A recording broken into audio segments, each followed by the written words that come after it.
Throughout nearly a decade, Anderson Silva was not just a UFC champion, but the absolute dominating icon of the middleweight division, turning the octagon into his personal stage and making the whole world stand up every time he stepped in. Joining the UFC in 2006, he immediately shocked everyone with a knockout of Chris Weidman in just 49 seconds, a declaration that a new era had begun. He defeated Rich Franklin to claim the middleweight belt, then defended it for 2,457 days, one of the longest reigns in the organization's history. 10 successful title defenses, 10 times stepping into the cage under the pressure of a legend, and walking out still the king. He held a 16-fight winning streak in the UFC once the organization's record, and left his mark with immortal moments: the front kick straight to Vitor Belfort's face, the breathless comeback against Chael Sonnen, those evasive moves like a dance that made opponents punch nothing but air. He earned multiple Knockout of the Night and Performance of the Night awards, was inducted into the UFC Hall of Fame, and was widely regarded by experts and American fans alike as one of the greatest fighters of all time. But behind those gold belts and blinding lights was a journey full of blood and tears that not everyone saw. He grew up in poverty in Brazil, lived apart from his parents, trained in deprived conditions, and fought not for fame but to escape the vicious cycle of violence and destitution. At the peak of his career, he had to learn to face excruciating pain: the shocking loss to Chris Weidman, then the horrific leg break in 2013 that left the whole world stunned. Lying on the canvas with a broken shin, he didn't just lose a fight, he lost the illusion of invincibility that had followed him for years. Then came surgery, months of learning to walk again, public doubt, a suspension for doping that shook his image. At an age when many had retired, he still came back, still stepped onto the stage, accepting the risks just to prove that his spirit had never broken like that bone. The pain didn't make him disappear, it forged him into a warrior who knew he could break, but still chose to stand up. If the story of this legend once considered unbeatable moves you, please hit subscribe to the channel so you don't miss the turbulent journey ahead of Anderson Silva. To understand why a man can stand motionless in the iron cage, staring straight into the storm without blinking, we have to go back to a place with no lights, no cheers, no gold belt waiting. Anderson Silva wasn't born into a wealthy family in America, didn't grow up among modern gyms or famous coaches. He was born in 1975 in São Paulo, Brazil, in a neighborhood where poverty wasn't a temporary circumstance but a repeating fate across generations. When he was very young, he had to leave his parents to live with his aunt and uncle in Curitiba, because the family couldn't afford to raise all the children. No fancy explanations, no speeches about sacrifice. Just a child being sent away, like an item that needed to be placed somewhere else to lighten the burden. From very early on, he learned not to ask why. His aunt's house wasn't hell, but it wasn't paradise either. It was a place with enough food, enough sleep, enough to survive. But surviving isn't the same as being loved. No one told the little boy he was special. No one whispered in his ear that the future was waiting. There were no walls covered in medals or inspirational pictures. Just simple meals, dusty streets, and a silence that stretched like a shadow. He didn't grow up with applause, he grew up with silence. Brazil back then wasn't kind to poor kids. The streets taught you lessons very fast: either get tough or disappear. Anderson wasn't the biggest boy, nor the most aggressive. He was skinny, tall, and quiet. But that very quietness became his first shield. When other kids screamed, he observed. When adults argued, he shrank back. When life got loud and chaotic, he learned to step back one pace, watch and wait. Later the whole world would call that genius reflexes in the cage. But at first it was just the survival instinct of a child who didn't want to get swept into the chaos. He didn't have big dreams. There was never a moment in his childhood when he stood in front of a mirror imagining himself as world champion. Poor kids don't dream of thrones. They dream of tomorrow. His fear wasn't failing in front of crowds, but not having enough money, enough food, enough safety. He didn't fight for fame, he fought so he wouldn't be swallowed whole. When he first encountered martial arts, it wasn't a romantic choice, it was an escape. Taekwondo, then Muay Thai, then Jiu-Jitsu. Each technique wasn't just a strike but a promise that he could protect himself. On the mats at least there were rules, at least there was structure, at least there was the feeling that effort would be rewarded with progress. But even when he started training, no one patted him on the shoulder and said, "You're going to become a legend." No father stood outside the gym with proud eyes. No crowd cheered when he finished a session. He trained in silence, came home in silence, and grew up in silence. The absence of praise didn't make him collapse, it made him harden. When you're never told you're good, you either believe you're worthless, or you decide to prove it to yourself without anyone's confirmation. Anderson chose the second path, but he chose it alone. There were nights he lay staring at the ceiling, not thinking about titles, but about how to make tomorrow not worse than today. The fear of mere survival crept into every decision. It made him train longer, run farther, endure more pain. When his body ached, he didn't see it as tragedy. Pain was familiar, almost more familiar than encouragement, and maybe that's why later, standing in the iron cage, he could smile in the face of punches. He'd grown used to facing harshness from very early on. He didn't grow up with applause. He grew up with silence. That silence didn't just surround him, it shaped him. It taught him no one was coming to save him. It taught him value isn't given, it must be taken. And when the whole world later chanted the spider, when tens of thousands stood up every time he stepped into the lights, they didn't know that deep inside, there was still a boy who once sat alone in a small house in Brazil, not daring to dream too far, only hoping to be strong enough not to be forgotten. It was from that silence that a steel will was forged. No noise, no declarations, no show, just a quiet vow: I will not disappear. From that small house where he learned to survive in silence, Anderson Silva stepped into the world of martial arts not as a rising star, but as a name easily forgotten. His early fighting years in Brazil had no Las Vegas spotlight, no six-figure contracts, no American media following every step, just small venues, mats reeking of sweat, a few sparse rows of seats, and envelopes of prize money barely enough to pay rent. He didn't enter the cage as the Spider. He entered as Anderson de Silva, a long, ordinary name that didn't evoke anything special. He lost fights, and not just once. There were nights he left the mat in silence, dried blood on his lips, eyes searching for no one to look at, no reporters waiting for interviews, no fans asking for autographs, just a young fighter wondering where he had gone wrong. In those small tournaments in Brazil and later in Japan, he fought with everything he had, but victory didn't always come. There were losses that got him eliminated from events, crossed off lists, replaced by someone newer, younger, louder. In that world, you don't get to make too many mistakes. You either move forward or you disappear. There was no money. That was the rawest truth. The meager paychecks weren't enough to build a stable life. He had to calculate every expense, every trip, every training session.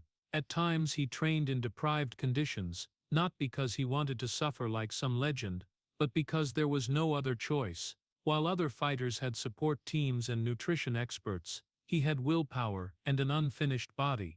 But it was in that deprivation that he learned something no textbook could teach. When you have nothing to lose, you fight differently. Silva was once invisible in those small cages, the way Simon Cowell was once invisible in the mailroom at EMI. No one remembers the coffee runner. No one remembers the fighter who lost in the qualifiers. The world only remembers the winners. But amid those nights of defeat, amid the returns to the locker room with that hollow feeling, something gradually grew inside him. Not explosive confidence, not delusions of being special, but a quiet obsession: I will not die unknown. That obsession wasn't loud. It wasn't spoken in interviews. But it was there in every training session extended by a few more minutes, in every sparring round when his body was exhausted.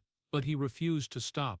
Each loss didn't make him abandon martial arts. It made him study himself more deeply. He reviewed his mistakes, adjusted his technique, sharpened his style. Gradually, he no longer fought just to survive. He began fighting to stand out. His style took shape precisely during those invisible years. He wasn't the strongest fighter, but he was the best observer. He wasn't the most aggressive, but he was the most patient. When opponents charged in, he stepped back half a pace.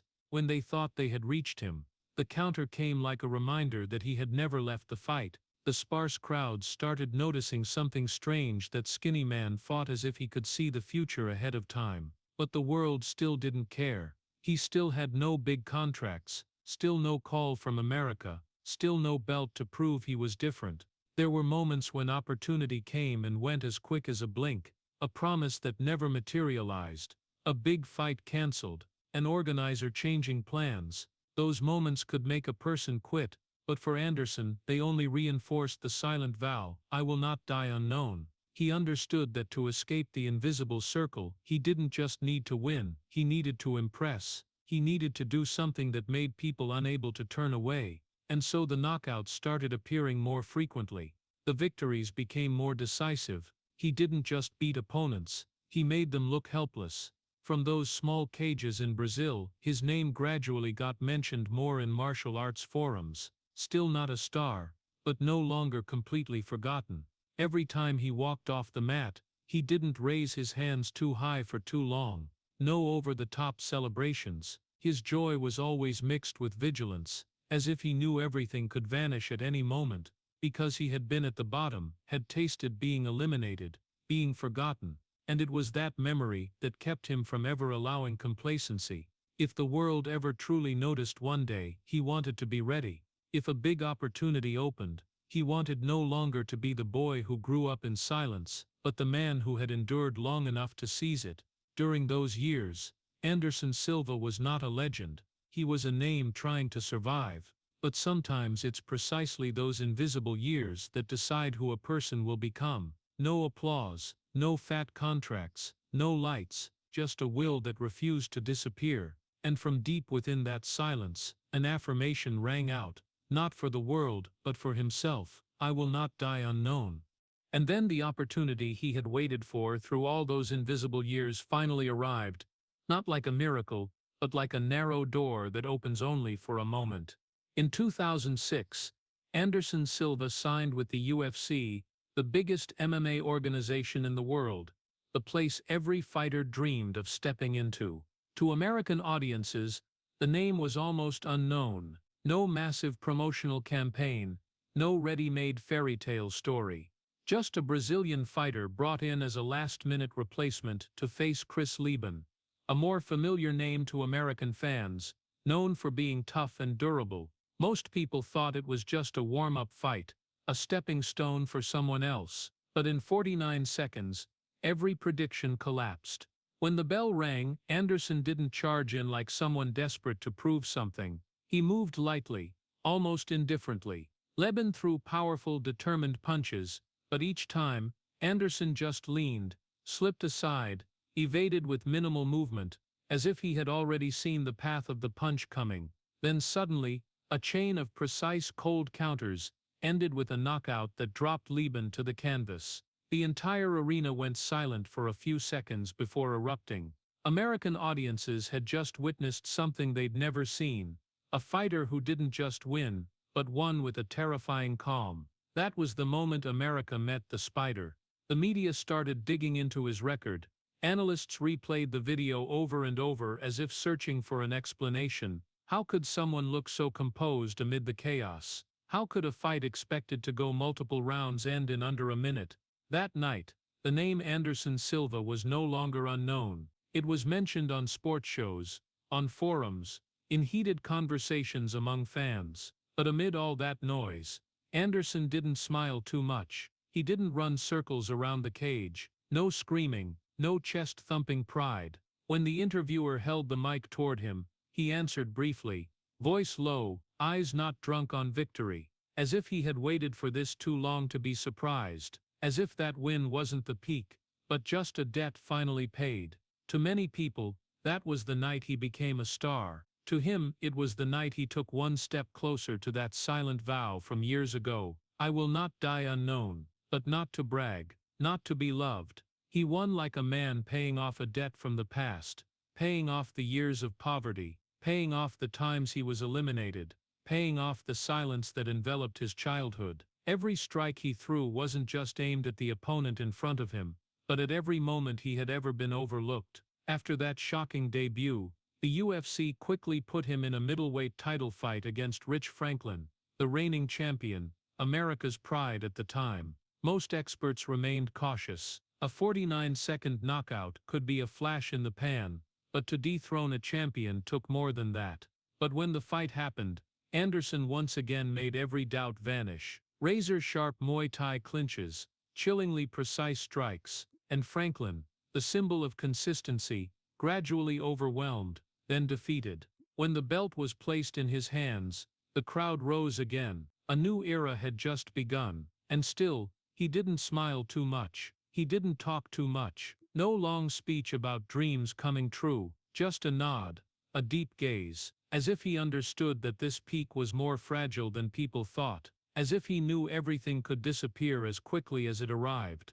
Deep down, Anderson never forgot the feeling of being cut from small tournaments, forgotten after a loss. The silence of the past always stood behind the lights of the present. America began calling him the artist of violence. Commentators raved about his superhuman evasion, the near-arrogant confidence, when he dropped his hands, taunting opponents. But few understood that behind that calm was a boy who had learned not to display emotion. He didn't celebrate excessively, because he never believed victory was guaranteed. He didn't talk too much because he grew up in a place where words didn't change reality. In the years that followed, he kept winning, kept astonishing American audiences. But at the debut moment, the most important thing wasn't just the belt or the fame, it was the moment he stepped out of the invisible shadows and stood in the light, without trembling, without confusion. America had met the Spider, and the Spider didn't come to ask for a spot. He came to take it,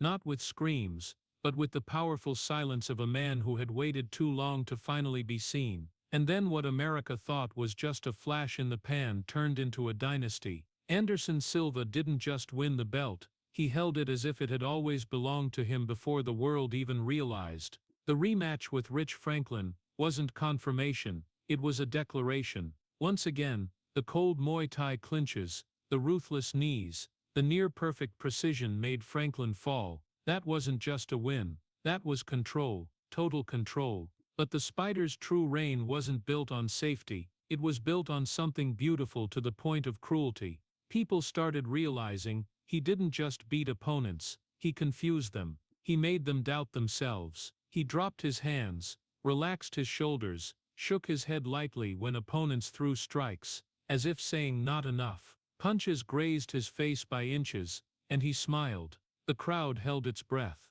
Commentators screamed, but Anderson didn't. When he landed that front kick to Vitor Belfort's face in 2011, it wasn't just a knockout, it was a moment framed in MMA history. Belfort, a terrifying name, lightning fast, dangerous at every range, was dropped by a kick so precise it seemed unreal. The image of Belfort collapsing like someone had pulled the plug became an icon of an era. But what made it scarier was how Anderson did it. No rush, no panic, just one clean motion, as if he had rehearsed it in his head hundreds of times before throwing it. Then came Chael Sonnen, the man who challenged him, not just in the cage, but outside on the mic. Sonnen openly mocked Brazil, launched personal attacks, tried to enrage the reigning king, and in their first fight, Sonnen did what few could. He pushed Anderson to the limit. 5 grueling rounds, Anderson taken down, controlled, forced on the defensive. For the first time in years, the legend looked fragile, but then in the final minute, in the moment when defeat seemed written, Anderson locked in a triangle choke and forced Sonnen to tap. The arena exploded.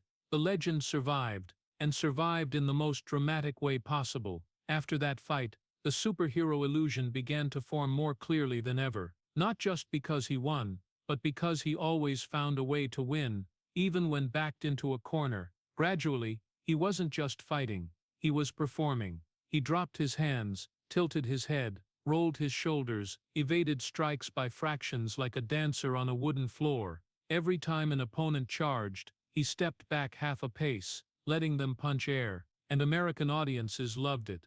They had never seen anyone fight like that, not with pure aggression, but with an almost insulting calm. But it was in that very calm that something else was growing. He began toying with danger. He stood too long in range. He kept his hands too low. He trusted his reflexes, as if they could never betray him. When you've dodged hundreds of punches in split seconds, you start believing you can't be hit. When you've survived every battle, you start believing you can't be taken down. His confidence wasn't loud arrogance. It was quieter and deeper. It was the belief that his body knew what to do before his mind could command it. And for many years, that belief never failed. He dominated the middleweight division with 10 successful title defenses. He extended his UFC win streak to 16 fights, a record of the era. Fighters who stepped into the cage with him didn't just bring strategy, they brought fear. But there's an unspoken rule in elite sports: when you no longer know fear, you start forgetting you can break. Every time he leaned away from a punch missing his face by centimeters, the crowd sighed in relief. But the danger didn't disappear, it just waited. Every time he dropped his hands, inviting attacks, he was playing with something every fighter understands: just one off moment, and everything can end. And though he hadn't fallen yet, though the belt still rested on his shoulders, a quiet question began to emerge in the corners of gyms and commentary booths. Could he keep doing this forever? Reflexes are a gift, but time doesn't stand still. Speed, no matter how superhuman, has limits. During those years, Anderson Silva wasn't just a champion, he was a phenomenon. An artist who created beauty from violence, a warrior who made fighting look like art, but that very beauty also contained cruelty. Because beauty built on the fragile line between control and collapse, and when you step too close to that line too many times, fate starts to take notice. His reign was brilliant, almost surreal, but behind those perfect knockouts and cinematic evasions, an illusion was being nurtured, that he could not be touched, that he could not be broken. And that very illusion, beautiful and terrifying like a dream, was quietly preparing for the moment the world wasn't ready to witness. And then that night arrived, not loud like the previous title defenses, but heavy in a way only history can understand.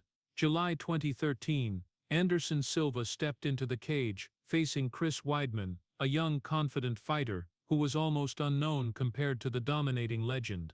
Most of America believed this was just another chapter in the Spider's long reign. The odds favored him. Loyal fans awaited another performance, and Anderson himself entered the fight with his familiar demeanor, shoulders relaxed, eyes calm, body as if dancing through a storm. Round 1 passed without too much drama, but enough for people to sense that Weidman wasn't afraid. Into round 2, Anderson began his familiar game, dropping his hands, tilting his head, stepping back by inches as punches came flying. He rolled his shoulders, smiled, as if telling the whole world he still had everything under control. The crowd was both tense and thrilled. This was what they were used to, the king toying with the challenge. But this time the challenge didn't back off. Weidman threw a straight right. Anderson leaned back, half a beat slower than the hundreds of times before. The punch connected with his chin, not the hardest punch in history, not the most perfect strike, but accurate enough, real enough, enough to send his body crashing to the canvas. And in that moment, the entire arena went dead silent. No more cheers, no more excitement, just one image. No one was ready to see Anderson Silva lying motionless on the mat. The world thought he had lost focus, that he had grown too confident, that he had toyed with danger for too long. Commentators dissected every frame, every movement. Fans argued fiercely on social media. Some said it was an accident.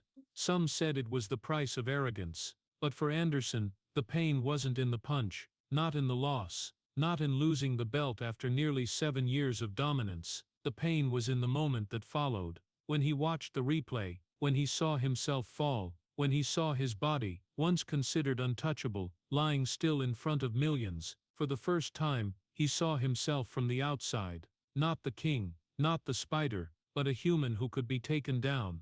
The mythic image began to crack not because the belt left his shoulders, but because the illusion of invincibility had been publicly shattered. For years he stood in the cage, as if the laws of physics didn't apply to him. He evaded strikes like natural instinct. He made people believe they were witnessing something beyond human limits. But that night, the limit appeared clear. In the locker room after the fight, there were no angry screams, no dramatic collapse, just the familiar silence, the one that had followed him since childhood. He sat quietly, eyes downcast. Not because he had been knocked out, but because he understood what had just happened wasn't just a loss. It was a reminder. When you don't know fear for too long, you start forgetting you can break. The media called it the biggest shock of the year. Fans split into two camps, one still worshipping, one saying the era was over. Weidman, the young man once underestimated, now stood at the top. And Anderson, who once made the entire middleweight division tremble, now became the image replayed endlessly on television. The moment he fell, he didn't blame anyone. He didn't talk about luck or mistakes. He accepted the rematch, like a warrior who didn't want the story to end there. But deep down, something had changed. Before he stepped into the cage, feeling nothing could touch him, now he knew one punch was enough. And perhaps that was the deepest wound. Not the chin, not the body, but the realization that he no longer stood outside the boundaries of humanity. That night, pride met reality, and reality wasn't gentle. And then came the night when everything didn't just crack, it shattered completely. UFC 168, December 2013, Las Vegas lit up like every major event. The rematch between Anderson Silva and Chris Weidman was promoted as a chance for redemption, a chance for the old king to reclaim his crown. Fans believed the previous loss was just a careless moment, that genius couldn't vanish after one punch, that the spider would adjust, focus, return. When he stepped into the cage that night, Anderson no longer played like before. He moved more cautiously, more guarded, but the pressure was greater than ever. This wasn't just a fight. This was the fight that would decide whether the legend could rewrite his final chapter. Round 1 was tense, with no surreal moments. Every strike carried the weight of honor. Then round 2 began. Anderson threw a low kick to Weidman's leg, a familiar technique that had once made many opponents limp, but this time Weidman checked it with his shin, and in that seemingly ordinary moment, a sound rang out, not loud, not prolonged, just a dry, cold crack, but enough to freeze the entire arena. Anderson's left leg bent at an angle that didn't belong to the human body. The shin deviated sharply in an unnatural direction, as if his body had just betrayed itself. He collapsed instantly. Not from explosive pain, but because his body could no longer hold. For the first few seconds, many didn't understand what had happened. Then the camera zoomed in close, and the whole world saw. The crowd clutched their heads. Some turned away, some burst into tears. The commentators went silent for a split second, before trying to describe what no one wanted to say. His teammates rushed into the cage. Doctors ran in. Weidman stepped back, eyes bewildered, and Anderson, his face didn't understand what was happening. He lay on the mat, head lifted, staring down at his leg, as if waiting for it to fix itself. No loud screams, no drama, just empty eyes, a slow blink, as if his brain was trying to process information it had never prepared to receive. The man who had once dodged hundreds of punches was now taken down by his own kick. That wasn't just an injury. That was the moment a god fell. The entire arena went dead silent. No more hostility between the two sides. No more yelling, just a heavy atmosphere, as if someone had just witnessed something that shouldn't have happened. In that moment, the belt, the titles, the stats, everything became meaningless. When the stretcher came in, when his leg was secured, when the blinding lights reflected off sweat and pain, a cruel truth emerged. He didn't just break his leg, he broke his own image. The image of invincibility.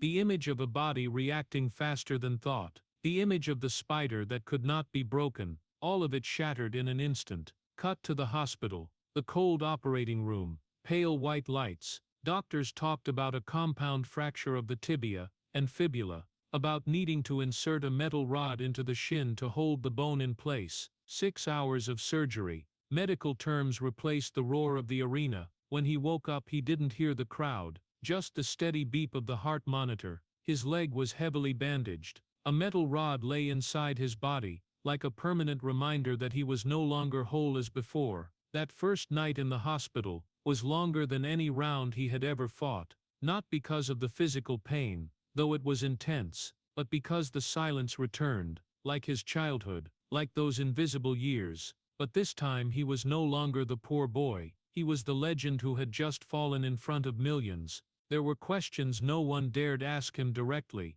but he asked himself, is this the end? Will this body still obey? Can he step back into the cage without remembering that sound? The crack, a brief but haunting sound. He had once believed he could toy with danger, but danger doesn't toy. It just waits for one moment of lapse, and when it strikes, it shows no mercy. In the days that followed, as images of the break were replayed on television around the world, Anderson couldn't avoid seeing them. He saw fans clutching their heads, saw teammates panicking, saw himself lying there, helpless, and every time he watched it again, the mental wound reopened. He didn't just break his leg, he broke his own image. Because for so many years, he lived with the belief that his body was the perfect weapon, that his reflexes were an impenetrable shield, that he could step over boundaries others didn't dare. But that night, the boundary fought back. In the hospital, amid the smell of antiseptic and the sound of nurses' footsteps, something quiet happened. Not total despair, not collapse, but confrontation. Confronting the reality that he was human, that bones can break, that a reign can end. And right there in the darkness of that hospital room, a question hung in the air. If he was no longer the god in the cage, then who was he? The center of the tragedy wasn't in the kick, not in the crack, but in the moment a legend realized he was as fragile as the rest of us. And from then on, every step, whether in the gym or in life, carried the memory of that night. The night the god fell, the night the world went silent, the night Anderson Silva had to learn to live with a scarred body and an image that had shattered and could never be fully pieced back together like before. The first days after surgery had no triumphant music, no stage lights, no promises of a spectacular comeback, just a long cold hospital hallway and the smell of antiseptic. Anderson Silva, the man who once walked into the cage with the stride of a king, now had to relearn how to place his foot on the ground. The metal rod in his left shin was like a heavy secret. Every small movement brought a dull ache, reminding him that this body was no longer whole as before. The first few weeks were a series of days filled with helplessness. He looked down at his legs and no longer recognized them. The once toned, flexible calves, now atrophied after immobility. The confidence that once flowed through every step was replaced by caution. When the doctor said he could try standing, it wasn't a moment of victory, it was a moment of fear. What if the leg couldn't hold? What if it broke again? What if the body betrayed him one more time? He placed his foot on the floor, hands gripping the rail tightly, body weight shifted down. A heartbeat pounded hard. One step, then another. No applause, no commentators shouting.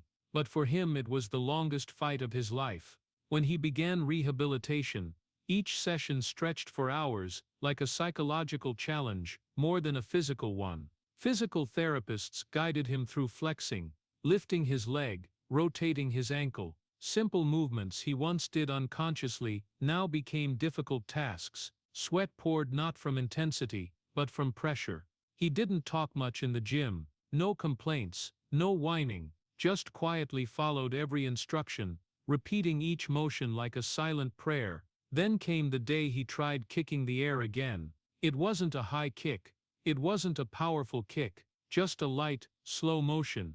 But when his left leg swung up, it trembled, not because of weakness, but because of memory. The dry crack sound from the night of UFC 168 echoed in his head like a looping tape. Every kick was a fear. Fear that the bone would break again. Fear that the body would betray him again. Fear that he was no longer himself. The young fighters in the gym looked at him with eyes full of both respect and worry. They didn't say it out loud, but everyone understood. This wasn't just physical recovery. This was a battle to save his identity. Anderson Silva wasn't just a man, he was the spider, the symbol of superhuman reflexes, of invincibility. But if the body no longer reacted like before, if the speed slowed by half a beat, if the kicks were no longer sharp, then who was he? He never spoke that question aloud, but it was there in every glance, every pause between training rounds. If I'm no longer the Spider, who am I? There were nights he lay awake, leg aching, eyes staring at the ceiling, not from regret, not from anger, but from emptiness. For nearly a decade, he had defined himself through victories, through the belt, through the cheers. Now in the quiet room, there was nothing but breathing and the cold metal in his leg. He had to learn to exist without relying on the spotlight. Time passed cruelly slowly. Every month of recovery felt like a year. The media started asking, should he retire? Could a 38-year-old body come back from such a horrific injury?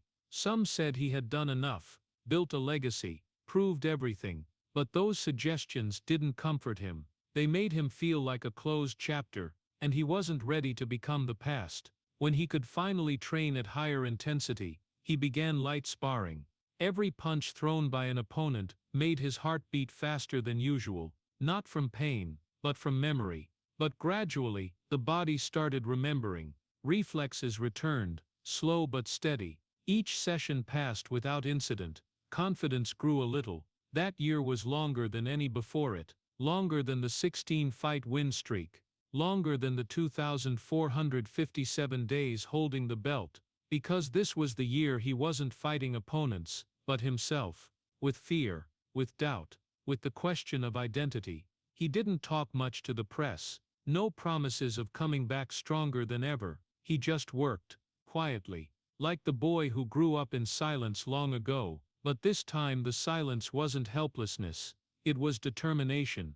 And as the day of returning to the cage drew near, Anderson Silva understood that no matter the outcome, he had already overcome the hardest part, standing up when the world thought he had broken. But deep in his heart, the question remained, waiting for an answer only time could bring. If I'm no longer the invincible Spider, who am I? Anderson Silva's comeback after the injury wasn't loud, but it was enough to give fans hope. January 2015, he stepped into the cage at UFC 183 against Nick Diaz. Just the fact that he could move, kick, and stand firm was a victory to many. When the fight ended with a unanimous decision in his favor, it wasn't the most brilliant performance of his career, but it carried symbolic meaning. The Spider was still there. He hadn't disappeared after the terrifying crack of 2013. But a few weeks later, cold news hit like a punch from behind. The doping test results showed he tested positive for banned substances.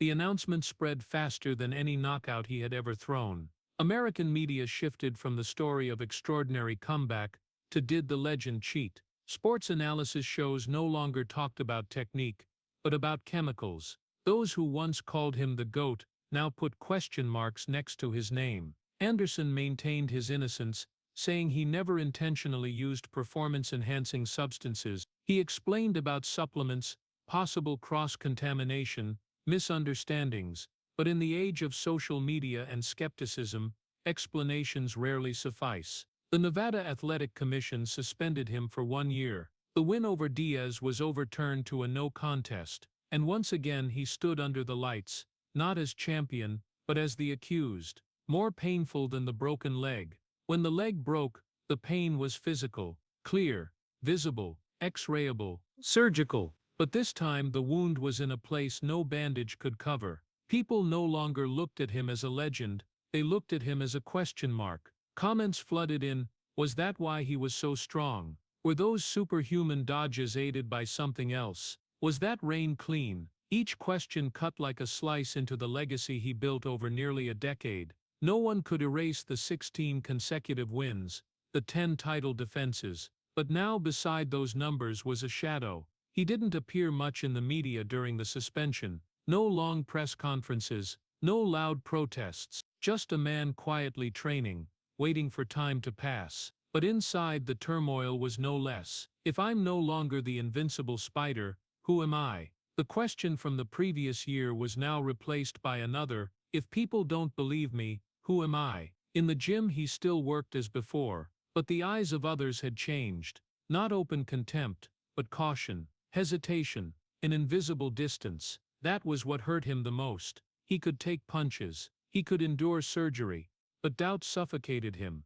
Because he grew up in silence, fought to not be unknown, built his name with sweat and blood. Now part of the public believed there was something impure in that success. The suspension time passed slowly, every day a reminder that a career doesn't depend only on skill, but on trust. And trust, once shaken, is harder to restore than any bone. Anderson couldn't step into the cage to beat the doubt. He could only wait, and hope that what he had done in the past was strong enough to withstand the storm. When the suspension ended and he returned to fighting, the lights were still bright.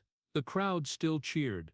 But there was a subtle difference, admiration now mixed with questions. The wins that followed never fully erased the shadow. The losses only made the voices of doubt louder. Anderson Silva didn't collapse after the doping case. He didn't withdraw from the world of MMA. He kept fighting, kept stepping into the cage at an age when many had retired. But from 2015 onward, every step he took wasn't just against the opponent across the cage, but also against the gaze of the public. And perhaps that was the deepest tragedy: when a man spends his whole life becoming a legend, then one day has to accept that in the eyes of many, he's no longer a certain icon, but a question mark without an answer. After the suspension, Anderson Silva returned to the cage with the same name, the same quiet gaze, but the world around him had changed, and more importantly, time had changed. The years 2016, 2017, 2018 passed nothing like the brilliant reign before. He still entered the cage with his familiar demeanor, shoulders relaxed, steps light, eyes focused, but the results began telling a different story. Losses to Michael Bisping in a controversial fight, loss to Daniel Cormier at light heavyweight, loss to Israel Adesanya, the representative of the new generation, fast, agile, confident and raised in the very era that Anderson once dominated. More losses than wins, not overwhelming defeats, not fights where he was destroyed, but enough for people to see that something had changed. The new generation no longer stepped into the cage with fear like before. They stepped in with respect, but without trembling. They studied him, they learned from him, and then they faced him with the confidence of those who believed their time had come. Israel Adesanya once said Anderson was his idol, and when the two faced off in 2019, it wasn't just a fight, it was a passing of the torch. Anderson still moved smoothly, still had flashes of brilliance, but the speed wasn't there anymore. Half a beat slower, a dodge less precise, a counter arriving a fraction late. At his peak, a fraction was everything. Reflexes were no longer what they used to be. No one said straight to his face that you're old. No one declared his reign had ended long ago, but in the commentators' eyes, in the way analysts talked about legacy, in the questions about when should he retire, there was an unavoidable truth: time was winning. Time doesn't strike with a right hand, it doesn't throw spinning kicks, it doesn't cause cracks, it just quietly takes away a bit of speed, a bit of explosiveness, a bit of reflexes, little by little. And for a fighter built on quickness and superhuman evasion instinct, that little by little was everything. There were fights where he still showed his craftiness, still made the crowd rise for a beautiful dodge, but those moments no longer lasted the full 5 rounds like before. They became bright spots in a picture that was slowly fading. No one said it outright, but everyone knew. He was no longer invincible. The most painful thing wasn't the record, not the rising number of losses, but the feeling of stepping into the cage knowing the opponent across from him no longer believed he was untouchable. They respected him, yes, they called him a legend, but they didn't fear him like Franklin once feared, like Belfort once feared, like Sonnen once had to look up to. In the gym, Anderson still worked like before, still extended sessions by a few minutes, still focused on every small detail, but the body no longer responded like it did in 2008. Doctors talked about slower recovery, about accumulated injuries over decades of fighting, about muscles and ligaments no longer as elastic as before. Perhaps he knew, perhaps he felt it most clearly. But he didn't complain. He didn't publicly battle age. He just kept stepping into the cage, as if there was still something to prove, not to the media, not to the fans, but to himself. If I'm no longer the fastest, then who am I? Time forced him to confront a different version of himself, not the supernatural spider, but a 40-year-old fighter with a body that had been through too many wars. And in that transition, There was a quiet beauty. He didn't retreat in fear. He didn't avoid the younger names. He accepted facing them, even knowing the odds were no longer in his favor. By 2020, when the UFC announced parting ways with him after the loss to Uriah Hall, a chapter officially closed. No crack, no shocking knockout, just an obvious truth acknowledged. Anderson Silva's era in MMA had ended. But even as he left the UFC, he didn't declare he had been defeated by opponents. He had been defeated by time. And that was the only opponent no one could rematch. When the UFC chapter closed, the stage lights no longer shone directly on him every weekend. Anderson Silva returned to a different role, one no title could prepare him for being a father. In the living room, there was no iron cage, no bells starting rounds, no scorecards, just children's laughter, small footsteps running across the floor, and innocent questions he couldn't answer with Muay Thai or Jiu-Jitsu techniques. His son began stepping onto the path of MMA. That wasn't surprising to him. Growing up in a family where the father was one of the greatest fighters in history, martial arts wasn't a distant choice. It was everywhere, in the gym, in stories, in pictures on the wall. But when he saw his son putting on gloves, stepping onto the mats, eyes serious like his own back then, Anderson didn't just feel pride, he felt fear. He taught his son how to keep distance, how to evade strikes, how not to let emotions take over. He corrected every stance, every movement, but every time his son threw a kick, he caught glimpses of himself in it, and with it, the memory of that dry crack from 2013. He didn't want his son to go through that. He didn't want his son to grow up under the pressure of having to become Anderson Silva's son. He didn't want his son to fight not just opponents, but his father's shadow. That shadow was bigger than any cage. In the world of MMA, the name Silva carries weight. It opens doors, but it also creates pressure. Every time his son fights, commentators don't just talk about the boy's technique, they mention Anderson, compare, predict, set expectations. And Anderson understands that feeling. He grew up in silence, with no one to compare him to. His son is the opposite. He can't separate himself from a living legend. At home he's not the spider, not the icon, not the GOAT. He's the man sitting on the sofa watching movies with his family, the one driving his son to training, the one cooking, joking, listening. And in those moments, he understands something titles never taught him. Being a father is harder than being a champion. There are evenings when his son asks about the big fights, about Franklin, about Belfort, about the broken leg, and Anderson doesn't tell the stories like a hero. He talks about the fear, about the long nights in the hospital, about the feeling of being doubted in 2015. He doesn't want his son to believe martial arts is just glory. He wants him to understand the cost, and deep down, there's a quiet fear. If his son fails, will he think he's disappointed his father? If he wins, will the world say it's only because of the Silva name?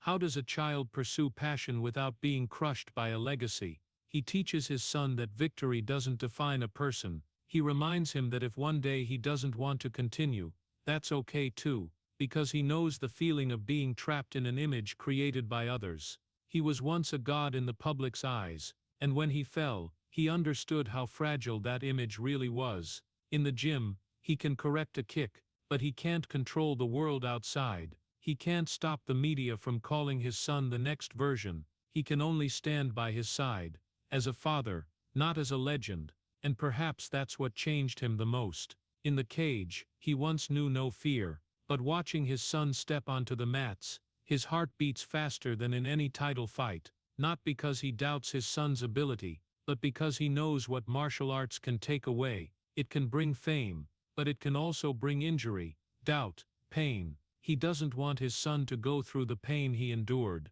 He doesn't want his son to lie on the mat, staring at the ceiling, wondering who he is when he's no longer invincible. At home he's not a god, he's just a dad, and perhaps in that role, he found a part of himself the cage never touched, not the spider, not the champion, but the man who learned to love without applause, learned to protect without knocking anyone down, learned to accept that legacy isn't just wins, it's how he prepares his son to face failure. After all those years fighting not to die unknown, Anderson Silva now fights for something else, so his son can live without being swallowed by his shadow. After leaving the UFC, many thought Anderson Silva's story in elite combat sports was over. He was 45 years old, his body full of scars, his legacy secured. Hall of Fame was just a matter of time. For most legends, that's when you step back, take commentary gigs, open a gym, live off memories. But Anderson never easily accepted being relegated to the past. In 2021, at 46 years old, he stepped onto a different stage, professional boxing, not MMA, no iron cage, no small gloves, a sport with its own tradition, its own history, and its own brutal rules. Many questioned it from the start. Why? He'd proven enough. Why risk more? But perhaps the answer wasn't in achievements, it was in existence. When he agreed to face Julio Cesar Chavez Jr., a former world boxing champion, most experts believed it would be a brief farewell, an aging MMA fighter switching to boxing against a former WBC title holder. It seemed like a recipe for a harsh lesson. But that night, Anderson did what he'd done throughout his career, made people rethink their assumptions. He moved lightly, kept distance, landed precise jabs. No kicks anymore, no knees, just pure boxing. And round by round, he gained the upper hand. When the final bell rang, and the scorecards favored him, the world was stunned once again. Anderson Silva, 46 years old, defeated a former world boxing champion on a boxing ring. That wasn't just a win, it was a statement. I'm still here. But that victory didn't end the debate. Some praised him as an ageless symbol of will. Others shook their heads. What is he doing? Dragging out the past, or running from the reality that his era is over? Then in 2022, he faced Jake Paul, a YouTuber turned boxer, nearly 2 decades younger. That fight wasn't just sports, it was a symbol of the clash between 2 generations, 2 media eras. One side the legend of traditional MMA, the other the product of social media. Anderson fought bravely. He didn't shy from the challenge. He threw punches, moved, endured. But speed and youth were undeniable factors. Jake Paul won by decision after 8 rounds. No break, no shocking collapse. But the result was clear. This time he wasn't the one with his hand raised. The public was sharply divided. Some said he was damaging his legacy, that a legend shouldn't share a ring with a YouTuber, that he should stop while the image was still intact. They saw the loss and saw a man refusing to accept reality. But others saw something different. They saw a 47-year-old man daring to step into the ring with a younger opponent, daring to risk it in front of millions, daring to accept possible failure just to keep fighting. They didn't see desperation, they saw hunger. And amid those 2 streams of opinion, Anderson remained quiet. He didn't react harshly to the criticism. He didn't declare himself still number 1. He talked about the joy of competing, about the feeling of being alive under the lights, about challenging himself in new ways. Perhaps that's what many people find hardest to understand. Why would someone who has everything still want to keep going? But for Anderson, martial arts wasn't just a career, it was how he understood himself. It was where he faced his fears. It was where he tested how much fire he still had left. Boxing at 46 wasn't an attempt to go back to 2008. It was an effort not to become a statue. He didn't want to be frozen in the past, only remembered through old highlight reels. He wanted to know what this body, this spirit, could still do. So was he dragging out the past, or proving he was still alive? Perhaps the answer lay in the way he walked out of the ring after each fight. Not with bitterness, not with empty eyes, but with that familiar calm, as if he understood that victory or defeat no longer defined him. What mattered was that he still dared to step in. After all those years fighting not to die unknown, Anderson Silva now fought to not be frozen in the past.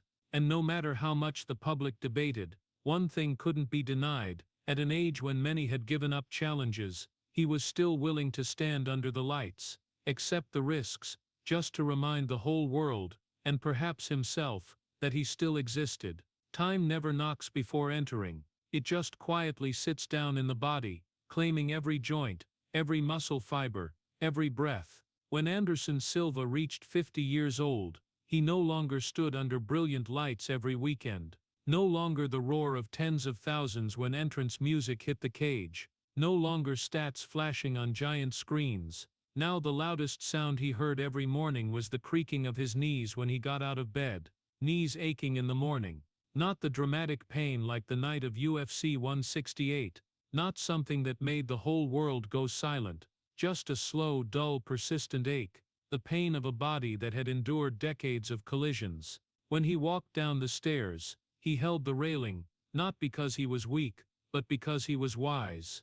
The body was no longer an tireless warrior. It was a diary, recording every battle with throbbing reminders. The scar on his left leg was still there, a long line, fading over the years but never disappearing.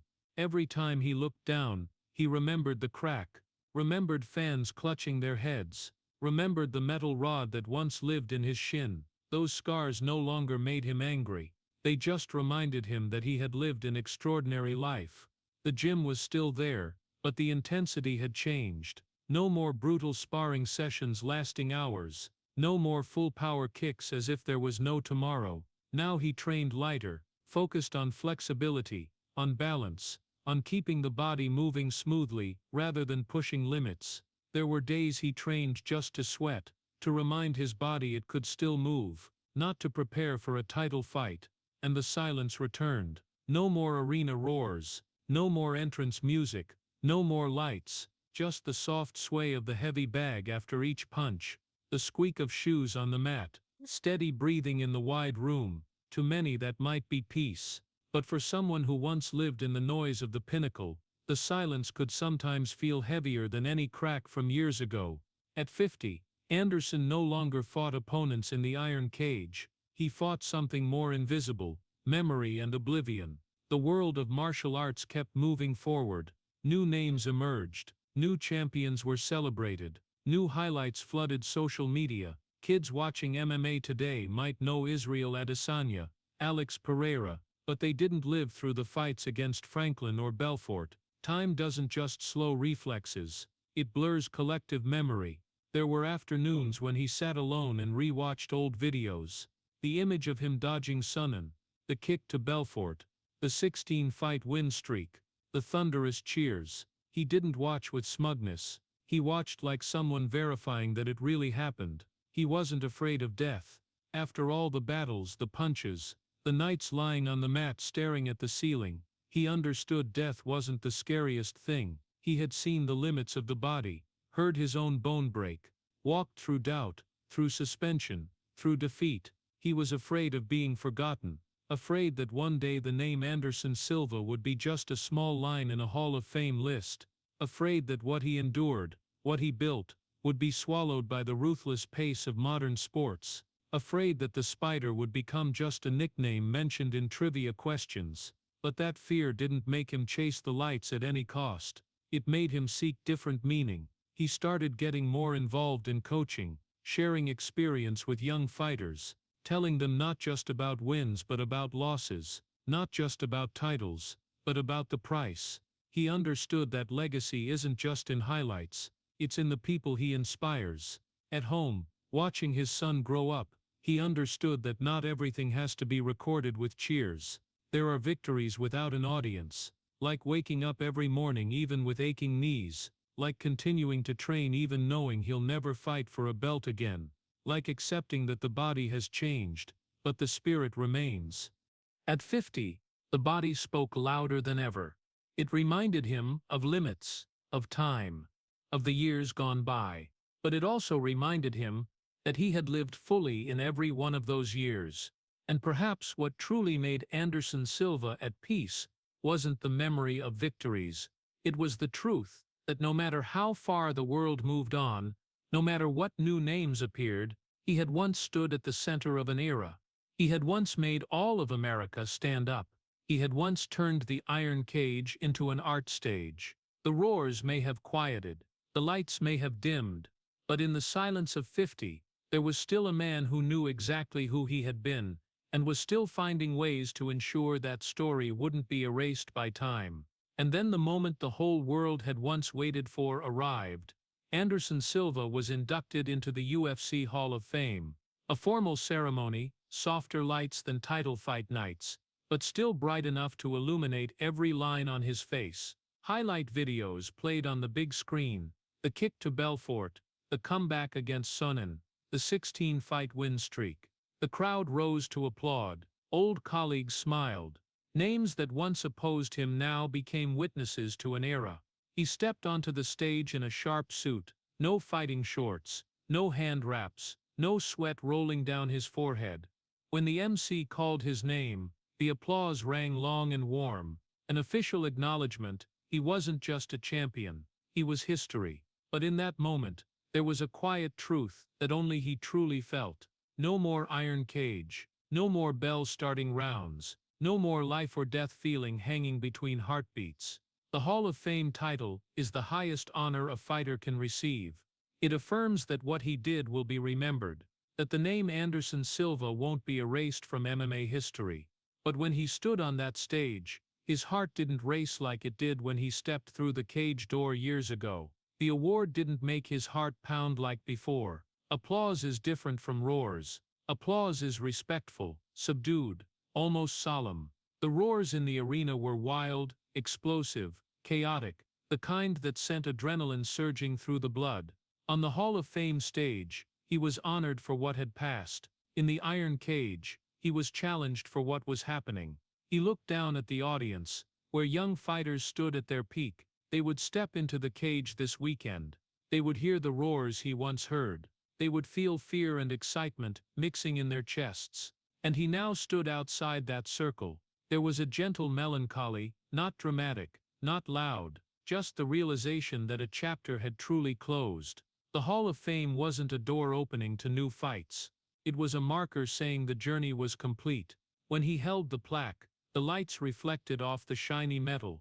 He spoke briefly, thanked his family, thanked his team, thanked the fans. No promises of a comeback, no shocking declarations, just gratitude and calm. But inside, perhaps he remembered the moment he first stepped into the UFC cage, remembered the heart pounding so hard he could hear it in his ears, remembered the instant he threw a kick, knowing one mistake could end everything. The Hall of Fame had no risk, no danger, no chance of being knocked down, and perhaps that's exactly what made it feel like something was missing. No more life or death feeling, no more sense that every second in the iron cage could change a life. The ceremony ended. He stepped off the stage. The applause gradually faded. Others continued their stories. Cameras moved to the next frame. The lights softened, and Anderson Silva returned to the familiar silence. But this time the silence wasn't that of a poor boy forgotten, not of a fighter doubted, not of someone recovering from injury. It was the silence of a man who had completed a glorious chapter and was learning to live without needing noise to prove he existed.